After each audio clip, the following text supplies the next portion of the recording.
Hello again, everybody. Welcome to my channel if you are new here, and welcome back if you've been around my channel for a little while.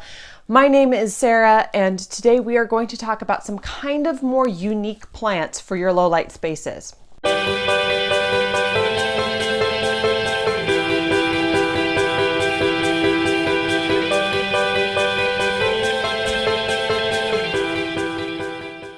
Before I get into it, if you haven't already, take a moment, hit that subscribe button, like this video if you find it helpful, if you find it useful in some way, and without further ado, let's jump into today's video. So for today's video, I wanted to talk about some plants that I have in some of my lower light spaces. I know this topic has been covered before, but I thought I'd put my own little twist on it, finding some kind of more unique plants or unique variations of plants that do better in some of my lower light spaces. Now, it's important to remember that no plant will do well in a no light space. There are a few plants that will survive for a little while. My snake plant, my Sansevierias, sometimes I will put in kind of like a really low light situation, like no windows in that corner, very little light, but even those plants need to be kind of moved out. They'll survive, they won't go downhill in some of those spaces, but they will not grow. They won't do really well, and they do need to be kind of circulated out of that space every couple of months or so. So when I'm talking about lower light spaces, I'm talking about some of the more like nooks and crannies of your home. One of my biggest low light spaces is my guest bathroom. It just has one small window, and even though that window is south facing, it's underneath an awning, so it never really gets any direct light coming in through that window. It does get a little bit of kind of this low light. You probably could read a little bit in that space, but you'd probably want to flip a light on. I have just a few plants in that space. Some of the other spaces that I have are some of my kind of like nooks and crannies, things like entryways or on top of kitchen cabinets, things like that, little corners of my home that aren't really ever getting any direct light. So some of these plants, this is kind of like medium to low light spaces that, like I said, maybe I don't have any north facing windows in my home, but if you were to have a room that only had a small north facing window, again, maybe some of those like little entryways or hallways that are never really getting any direct light.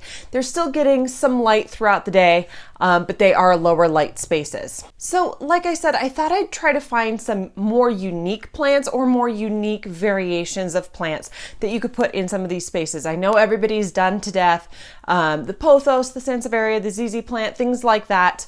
And so those are pretty well-known plants that do well in those low light spaces. So if I'm including those in this video, I'm trying to find those more unique variations that are going to look a little bit different and stand out in those low light areas of your home. So the first plant that I have for you is the ZZ Raven. So like I said, I know ZZ plant is a well-known plant that does well in lower light spaces. I thought I'd include the ZZ Raven in this particular video. It's a super awesome variation. I love how dark the leaves look, and I think they actually look a little bit more black on camera. And some of you saw the unboxing for this. I did order this plant from Amazon. This particular little plant is actually an offshoot of that plant. It was doing so well. It was starting to put on new growth in that pot. It was starting to kind of take over that pot. And so I decided to go ahead and separate out a little offshoot so that I had a little baby of my ZZ Raven to either sell or to pass on to somebody. But the ZZ Raven has quickly become one of my most loved plants. So I'll go ahead and insert a short clip of where the original parent plant is so you can see kind of the amount of light that it's getting in its native spot.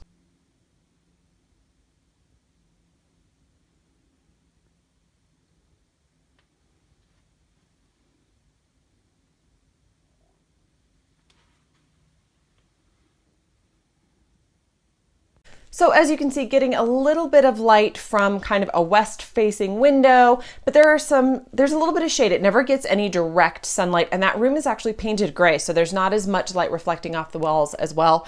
But the ZZ plant in general is one of my favorite plants because it's so low maintenance, and in particular the ZZ Raven I think really stands out and really looks super unique in any of those spots. It happens to go really well with my decor. I have a lot of kind of like black and white and red in my home.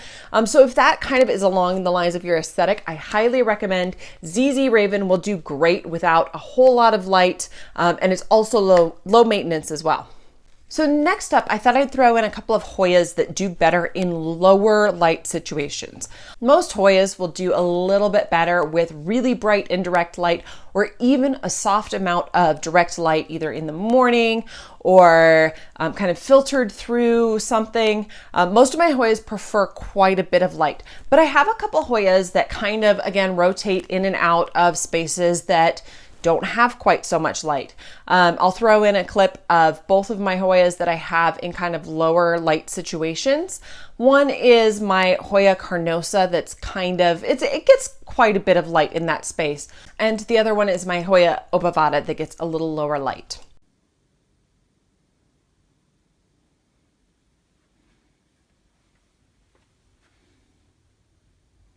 So here's my Hoya Obovata, and as you can see, it's not doing poorly.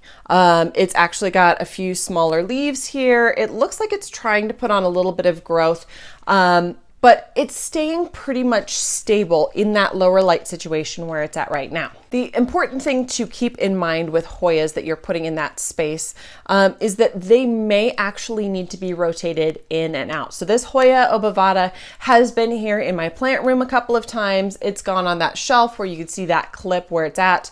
And it's pretty stable in that lower light situation. It's not going to put on new growth for you, but it's probably also not going to do really poorly.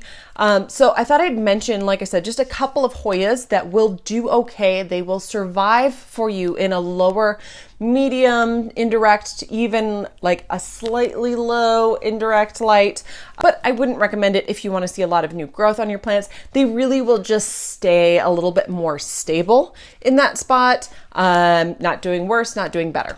So I thought I'd throw in a little bit more of an even rarer plant on this list that has done okay for me in the past in a lower light situation. And that plant is my Anthurium Clarinervium. Oh my gosh, look at this leaf, you guys. It's so pretty. So this one, like I said, is a little bit more of a rare plant. And this one is surprisingly low maintenance for how rare it is.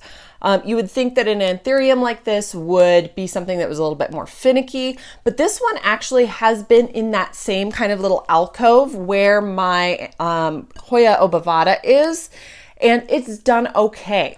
Now, I say it does okay. Again, it's going to stay pretty stable in that spot. It didn't put on any new growth. I had it for a couple of months, and yes, it was recovering from being shipped. And it had quite a long trip. I actually ordered it from overseas in order to get it. But it was just staying stable, no new growth. And that's fully what I would expect for it to do in a low light situation. I'm gonna put it down because it's so big. So in order to put a little bit more new growth onto my Anthurium Clarinervium, I moved it here into my plant room. And since being in my plant room, it has done so much better. It's putting on more new growth. It's actually got a new leaf coming in right now. So one of those things, it will stay stable in a spot for you, but it's not going to put on really significant new growth unless you're putting it under a grow light, or again, you can rotate it in and out, which I might do with this particular plant. Let it put on a couple of new leaves, get really big and full, and then move it to that lower light situation, let it hang out there for a little while. So if that's kind of interest to you, if you don't mind rotating your plants and where they're located in your house, the Anthurium Clarinervium can do well, and it will stay stable in a lower light situation.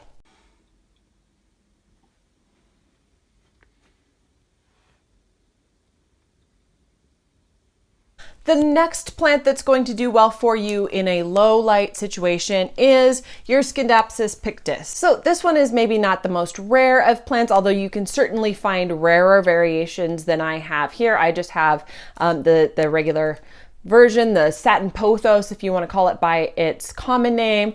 But it does do really well in lower light situations. So this is actually a second little baby from my original plant. My original plant, I will put a little clip here.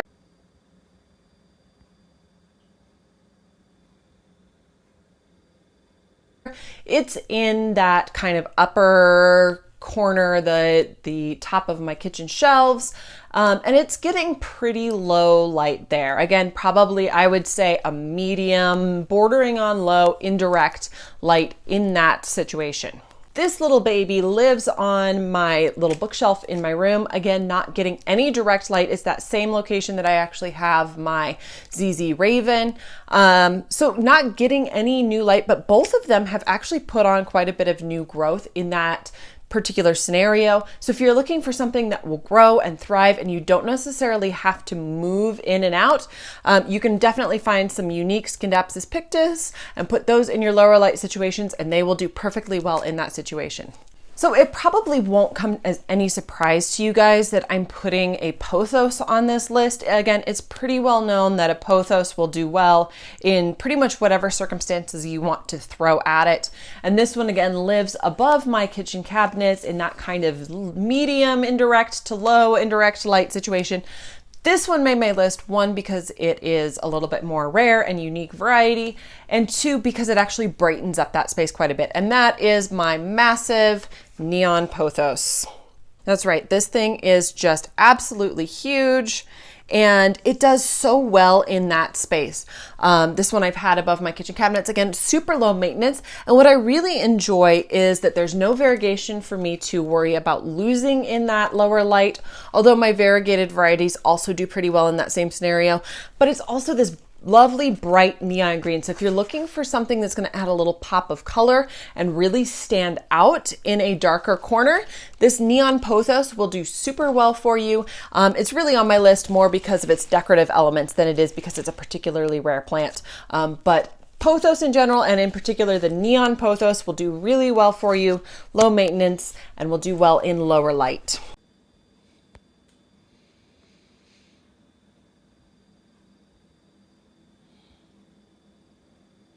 And the last plant on my list, again, probably won't come as too much of a surprise to you guys, but it is a little bit more unique and it's really beautiful in those lower light spaces.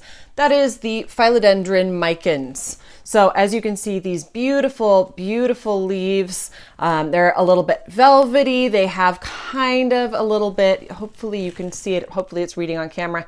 They have a little bit of that kind of bronzy glow to them. The bigger ones especially, hopefully you can see. But the Philodendron Micans, again, is one of those, like a Pothos, that will do so well for you in those kind of lower light corners. It will continue to put on lots of new growth for you. This one, again, I haven't really had to maintain or do a whole lot to, and this one actually is in semi-hydro, so I really don't have to do anything to this plant. It just sits on top of my kitchen cabinets and it grows like crazy in that kind of darker space. So hopefully that gave you guys some ideas. I know probably nothing really truly groundbreaking, but hopefully some kind of more unique ideas for plants that you can put on your wish list if you're looking for kind of a darker corner of your home. Again, some of these plants might need to be rotated in and out if you want to put some new growth on them. They need a little brighter light for that growth, but they will survive just fine in that lower light situation. But hopefully some kind of unique and interesting ideas if you're trying to decorate those dark corners of your home with some interesting plants. Thank you guys so much for watching, and I will see you guys again next week with another video. Bye.